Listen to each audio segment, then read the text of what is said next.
I'm Roger Stone, and welcome to the War Room.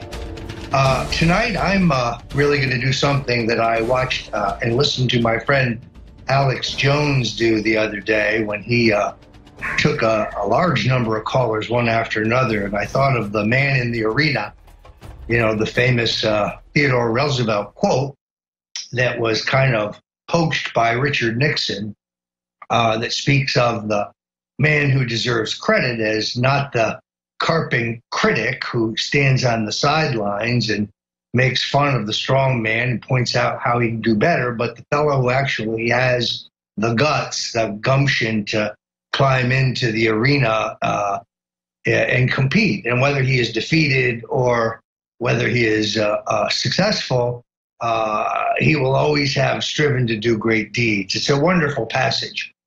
So tonight I want to take as many call-ins as we possibly can. There's a lot of questions that I get on the internet about the JFK document dump that we're expecting under law if it's approved by President Trump. There are the shenanigans of the generals, Pettis, McMaster, and Kelly, an entire breed of generals tied very closely to David Petraeus, and all of them earning their stars under Barack Obama, whose political sympathies they share.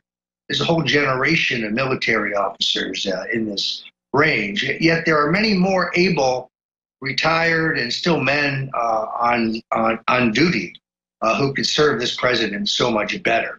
In any event, we'll talk about what's going on in the Trump White House or anything else you want to talk about. So let's. I'm going to throw it open at this point. I'm delighted to be with you folks. Well, we have Pejo out of Florida who wants to talk about Trump needs our help. So let's take Pejo. It's Peter. What is it? Peter. Peter? Like St. Peter. St. Peter. Okay, so they wrote your name down wrong. I'm sorry. So, No Peter, problem. what's your question for Roger Stone? Well, I just want to put it out that we elected Donald Trump, and he's doing what he said, but he still needs our help. I mean, we have to go and get him senators, and the only way we can do that is in the primaries. Senators that will do his agenda rather than the rhinos that we got now. We elected Donald Trump to drain the swamp. Well, we got to help him drain that swamp. It's a mighty big swamp. Well, I would say right off the bat that I share the caller's loyalty for Donald Trump. At times, I, however, have to think of him as the good king who's being held captive in the castle and kept away from his citizens by the bad guys. His heart is pure and his intentions are strong, and he's a fighter. But I believe that the Iron Curtain is coming down around him. That I was told this week by an assistant to the president that all access is now completely controlled by General Kelly. That all human and written and communications information flow to the president is under the tight control of General Kelly. The very well-liked and quite tough longtime bodyguard for Donald Trump, Keith Schiller, was essentially purged by General Flynn after Schiller showed the president a newspaper story that General Kelly did not want the president to see. So it was that most recent effort to downgrade Peter Navarro, the president's trade guru, the father of the entire Trump trade policy, the driving force against TPP, the guy who insists on following through and renegotiating the NAFTA trade agreement, which has destroyed the economy in this country. So you see this tightening, and I have concern that, yes, we have to save our king. We have to rescue him from this neocon boarding party, which so far is incredibly successful. There's nobody left in this White House but Stephen Miller. And I noticed last week that General McMaster announced in the New York Times that all policy issues would now go to Mark Short. Although it is interesting that Mr. Miller is the Director of Policy Development. There's the handwriting on the wall for Stephen Miller, a good man, the Minister of Truth, as we like to call it. Probably the most valiant warrior in the Trump camp. A man who is not afraid to tangle with the media, but who stands up for nationalism. He's the last remaining standing soldier of the original Trump revolution. So the other thing I do want to say, Millie, is that dress is outstanding. Well, really thank you, Roger. Thank you. You are always dressed to the nines, Roger. You have the best fashion by far. Well, but the lipstick color of the dress connection is really perfect. So my hat is off to you. Well, thank you, Roger. We also have Eliza sitting on hold for you as well. You're quite the popular guy. So let's go ahead to Eliza. Oh, Elisa? Yeah, that would be me. Yeah, Elisa. My comment is on the Antifa thing. Now, I had called in on September 13th into the war room and talked to Owen Schroyer about this very thing, about the November 4th riots.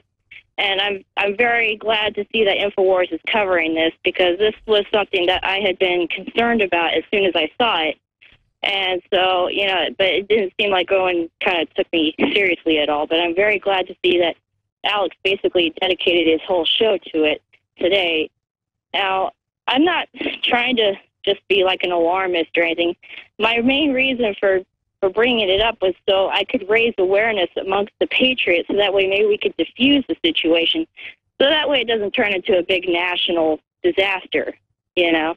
I think that if we get the patriots in our police department and the patriots in the FBI and patriots all across the country to acknowledge what's going on and to have awareness drawn to it, we might be able to diffuse this before it turns into a big meltdown. Now, what is your question for Roger? My question for Roger is, how are we going to get Donald Trump's attention with Julian Assange? Because I saw that. An excellent question. I'm going to hold up the caller because we're coming to a break here. But that's an excellent question. I want to talk to you about Julian Assange on the other side. You're in the war room. And if you haven't done it today, go to InfoWars store and help us keep to be the edge of the cutting revolution. Many thanks, and we'll be right back. Thank you, and welcome back to the war room. We're dedicating the rest of our time to letting you do the talking, or at least the asking. And whether you want to talk about the JFK assassination records question coming up, or whether you want to talk about the House Intelligence Committee and what they're up to, or Robert Mueller, or really anything else, I am here. We are really kind of intrigued to see the deep state moving into high gear in the effort for the coming coup d'etat. As I said in the previous segment, General Kelly and the quadrant of tight-lipped military aides abetted by Goldman Sachs bad guy Gary I'm embarrassed Cohen, who should have resigned rather than say that he disagreed with the president's comments on Charlottesville. Startling act of public disloyalty, in my opinion, are really taking control of the Trump White House in an effort to subvert the agenda that our president favors. So we have our work cut out for us. Millie, who else is on the boards? On the line for you, Roger. All right, well, I'll let either one of you ask a question, or they'll give us the number so that people can head to the... Well, we have Jack from Jacksonville waiting on the line for you right now. Jack? Yeah. Saved by the Jack. Hi, Roger, man, I've been trying to get a hold of you for over a year. I was just alarmed when Trump took office and said he was going to have a hiring freeze. I thought, no, you should be packing in recommendations from Rand Paul and Ted Cruz and Jeff Sessions.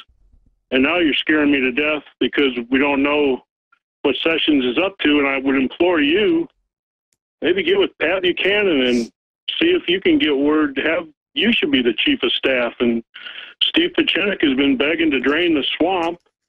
And the first caller, I agree, we need to help Trump, but we need to help him now. We can't wait for elections.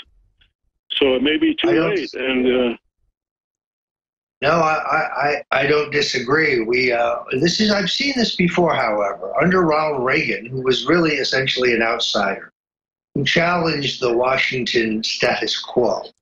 A brash and handsome Westerner from the entertainment industry who really was guided by principle, took on the establishment favorites like Howard Baker and George Bush with their deep ties to the deep state, CIA, and the old globalist power structure. And over time, much, but not all of Reaganism was muted. Where they let Reagan succeed was in the anti-regulatory and the tax reduction areas, but he fought for those gains. Now you have people inside, asp in the bosom, as it were, who have infected the Trump White House, people whose credentials are on paper are antithetical to their even being there.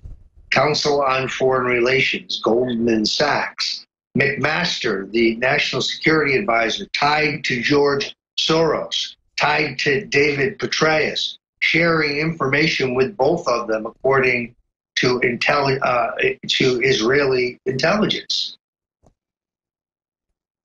The other question here, of course, that is of interest is something we reported on with Alex Jones yesterday, and that is sources say that the White House counsel, Mr. McGahn, Don McGahn, very fine lawyer, who is in possession of a report that was compiled regarding an investigation into public drunkenness by General H.R. McMaster. Now, you will recall that I reported here at InfoWars that McMaster went to dinner with Safir Katz, the CEO of Oracle, whereupon he was trying to woo her to become chairwoman of the President's Intelligence Review Board. It used to be called the President's Foreign Intelligence Review.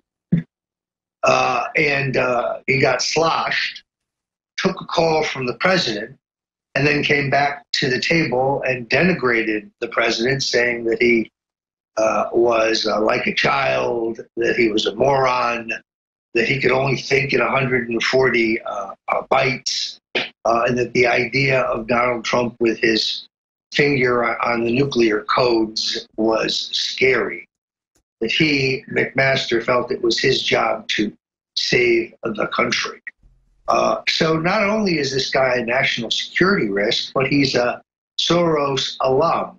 He was on the verge of being fired when Priebus was very quickly deposed and General Kelly rose to take his place.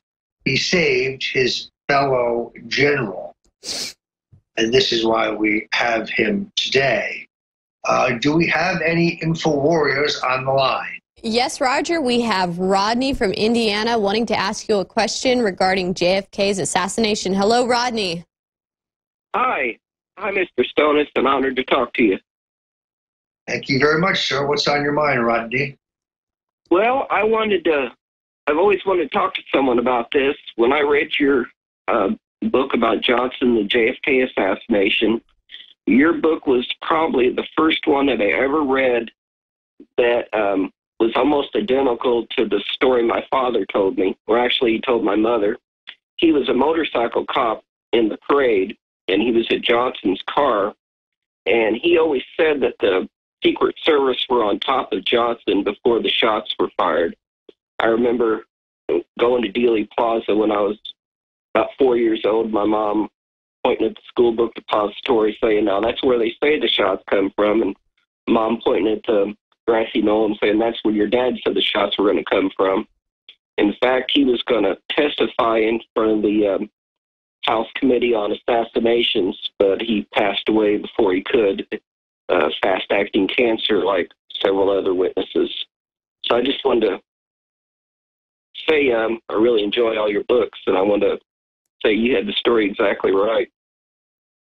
Oh, that's very kind of you. There are, of course, famous photographs and I believe video of Johnson hitting the deck prior to the first bullet being fired. And of course, Rufus Youngblood the agent testifies to the Warren Commission, saying that he heard the shot and pushed Johnson to the floor. After Johnson's death, Youngblood recants and said, well, I said that because the President of the United States ordered me to. That's the kind of detail you will find in The Man Who Killed Kennedy, the case against LBJ, which I use fingerprint evidence, eyewitness evidence, and deep Texas politics to make a compelling case that Lyndon Johnson had the motive, means, and opportunity to kill JFK. That book was the second largest selling book at the 50th anniversary of the John F. Kennedy assassination, second only to Bill O'Reilly, which is entirely understandable because I don't own my own network, as he essentially once did. You're right here at the War Room. Help us out, but stay here to find the stunning truth about what's going on around Donald Trump, and we'll take a few more of your calls right here at the War Room. If you haven't been to the store today, amazing savings for patriots who want to help us stay on the cutting edge of the revolution. We are InfoWars. We're the site that General Kelly wants to keep out of the White House. I'm your host, Roger Stone, where generally I share duties with the extraordinarily well-dressed Owen Schroyer. Here almost every weekday, bringing you the most comprehensive and kind of breaking news from the front of the war to stop the globalists and others from co-opting the presidency of Donald J. Trump, and this, the last best hope for the survival of not only our beloved United States, but indeed our free world. So I want to take in as many questions today as I possibly can, because I watched the masterful Alex Jones do it the other day, and it really is, it's vibrant when that dialogue gets going. So let's go to the phones. All right, so we have Tony from Indianapolis. Hello, Tony. Yes, how are we doing? Hi, Tony. What's your question for Roger? I want to know what the delay on marijuana is as far as Sessions' involvement. And is that going to be something that, Trump's shown support for that? Is that going to be something that's going to be held close to the 2020 campaign, or is there going to be any progress on that in this next coming years of this term? Well, this is an excellent question. Let me try to explain the situation. Right now, 29 states have legalized some form of cannabis possession and distribution, mostly for medicinal purposes. 9 states have what is so-called recreational or wide use of marijuana. The Obama administration made a decision in their Justice Department, ordered by Attorney General Holder and a policy written by a Deputy Attorney General called Cole. So the famous Cole memo essentially orders the feds to stand down where there's a discrepancy between federal law and state law. And then under that decision, a legal, state-regulated, fully taxed marijuana industry has grown up at the state level. Millions of Americans are using it for medicinal purposes. Veterans are using it for PTSD. And it is one of the few good decisions that I agree with from the Obama administration. Now, Sessions and his sidekick Rosenstein, egged on by General Kelly and the FBI director, have all secretly planned an attempt to roll back the clock. Since 2014, there has been an amendment, the Rohrabacher Amendment, named for my friend and former YAF compatriot Dana Rohrabacher, that would prohibit the Department of Justice from using federal funds for a crackdown on medicinal marijuana. Out of the blue, after intense lobbying by Attorney General Sessions, the House Rules Committee announced only weeks ago that they would not allow the amendment to be attached.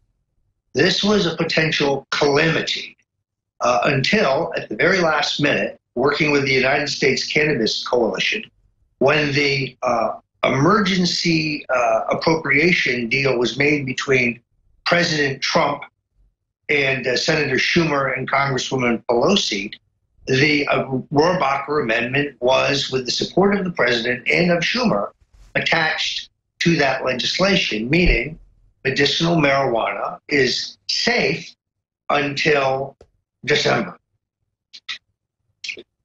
Caught me in another Marco Rubio moment there. So what we don't know is, I do know that the president has not changed his views.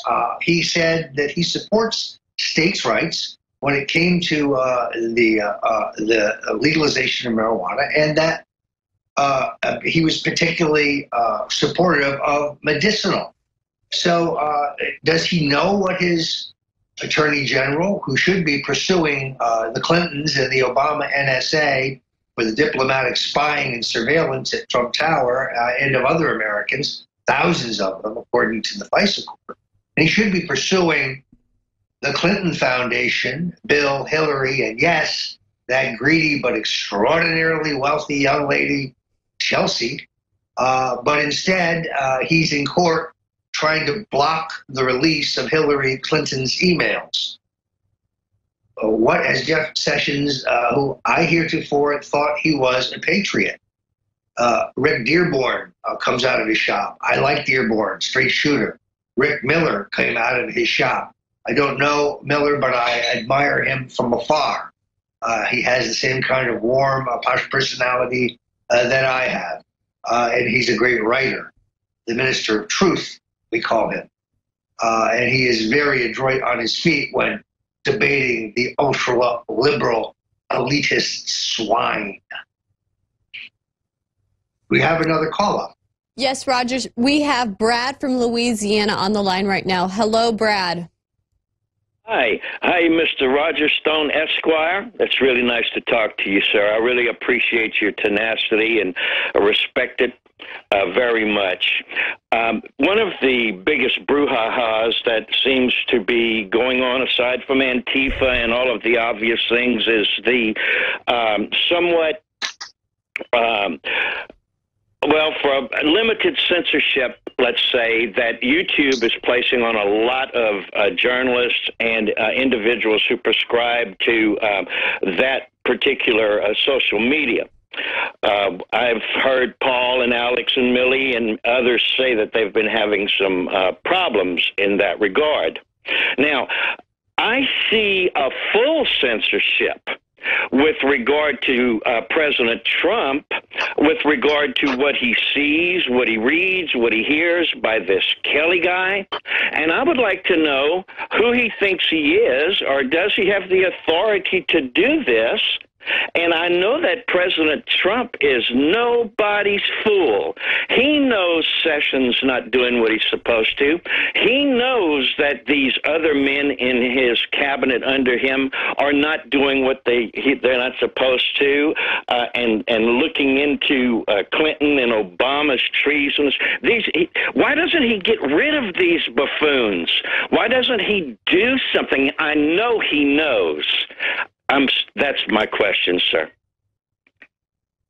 Thank you very much. I think Kelly is one of these messianic types like Al Haig, who is, committed to the state and the supremacy of the state and the institution.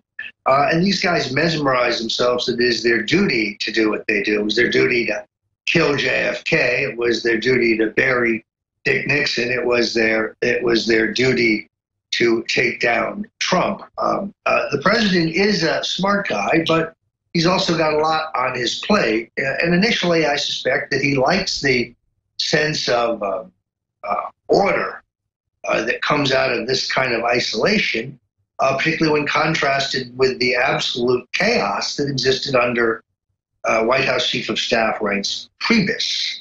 Under Mr. Priebus, it was like a stateroom scene from the Marx Brothers, where anybody could walk in or out on the president. Does not do well for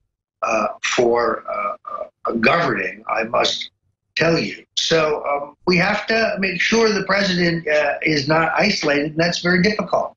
There are a few people that he speaks to who will tell him the truth, but the globalists have him captured, and they have made it difficult for old friends and associates and other outside advisors to get to him. Fortunately for us, the president is inquisitive, and he hits the phones himself. Jake, next time we get together, I want to see you in navy blue.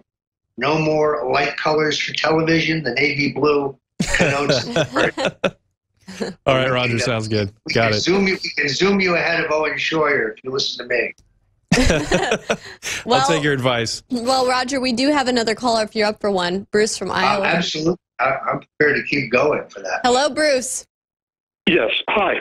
The question I have is about Mark Warner yesterday. He's coming about Twitter and the bots that are supposedly influencing us, Russian bots, about the NFL and the 2016 election. And the question I have is, I think he should be called on to explain or give an example of even one case where there was supposedly bots that influenced the public to vote for Trump.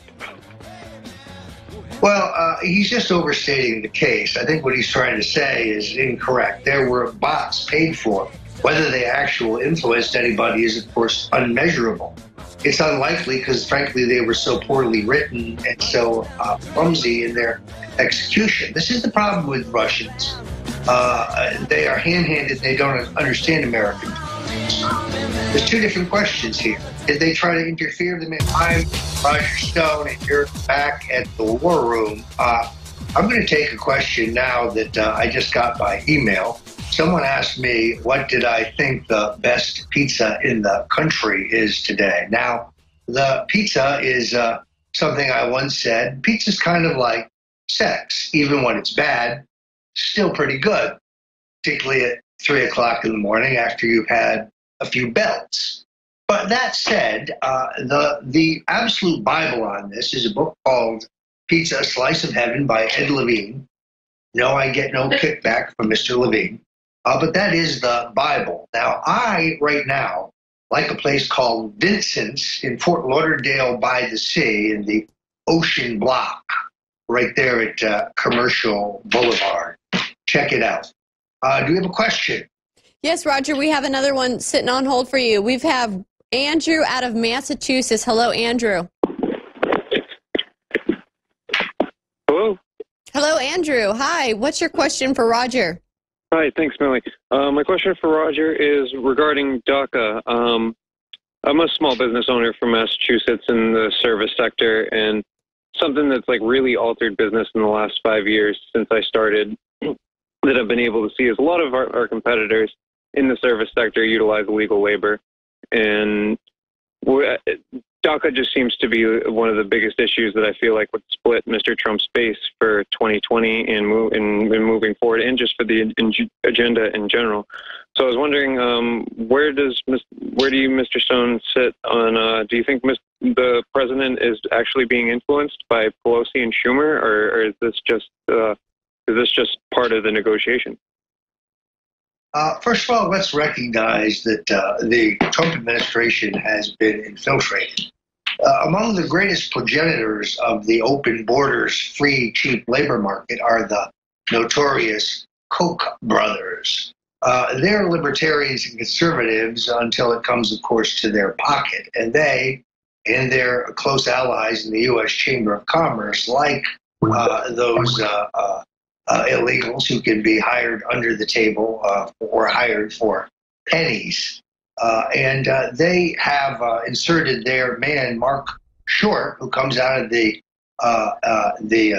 Americans for Prosperity, appears to be eclipsing Stephen Miller as the in-house issues man for the president, policy development, pardon me. It appears that in a power move, Kelly has taken policy away from the reliable Miller. This is bad news indeed. Definitely, Roger. Do you want to go ahead and take another one? Sure, absolutely. All right, just one more. We have Jordan from Florida. Hi, Millie. Hi, Mr. Stone. Great to see both of you joining the InfoWars team. I love all the expansion that's been going on and will continue. I'm a first-time caller, a long-time listener since '96, and I'm a 21-year Army combat veteran. And my question for you, Mr. Stone, is where do you see the midterm elections going? Do you think that President Trump, my commander-in-chief, is going to move his chess pieces in advance to try and... We've got 40 seconds, so let me try to answer your question. It's essential that the president run against the Republicans and the Democrats. He must run against the two-party duopoly. He must take on the people that Roy Moore defeated in Louisiana last week. He must take on the Senate Majority Leader, the House Leader, who seek to undermine the Trump revolution, who can't seem to ever come up with the votes for the packages that they've already watered down anyway. Well, thank you so much for joining us, Roger. And thank you, Jake. And take care of that soup.